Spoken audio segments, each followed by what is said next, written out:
Thank you, Mr. Speaker. My topic for this evening is now it's assassinations. What have we allowed ourselves to become? Are we no longer a nation of laws? Have we become instead a nation of men who make secret arrests? Are secret prisons now simply another tool of the federal government law enforcement?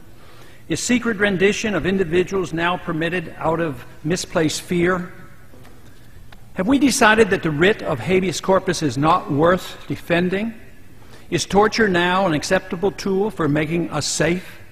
Unfortunately, the single answer to all of these questions from the leaders of our country and to many of our citizens appears to be yes.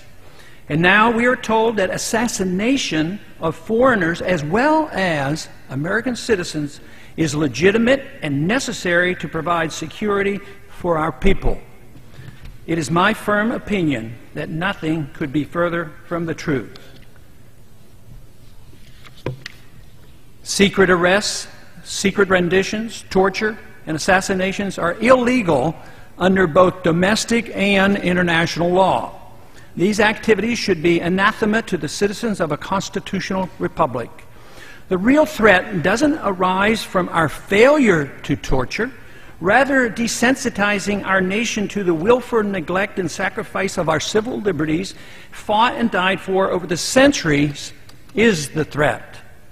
The concept of habeas corpus existed even before King John of England was forced in 1215 by his rebellious barons to sign the Magna Carta.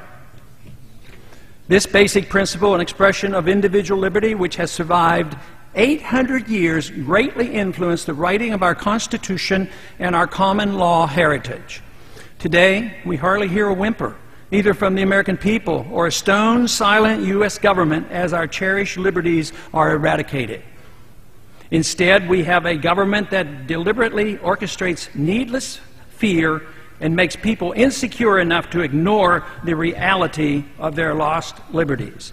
The latest outrage is the current administration's acknowledgement that we now have a policy that permits assassination not only of foreign suspects, but of American citizens as well.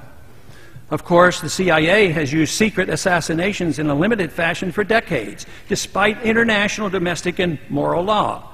When done secretly, as in the past, our government at least recognized that assassination was illegal and wrong. Frighteningly and astonishingly, however, the policy is now explicit.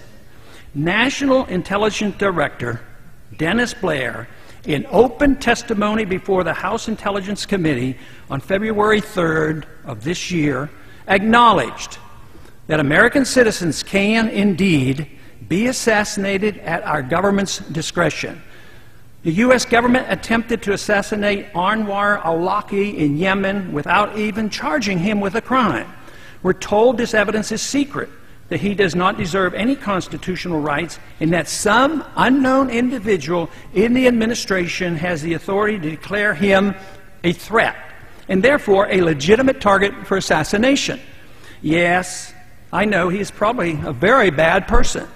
Yes, I know that only a few Americans are on the assassination hit list. Yes, I know that artificially generated fear makes a large number of Americans inclined to applaud this effort, which supposedly will make us safe.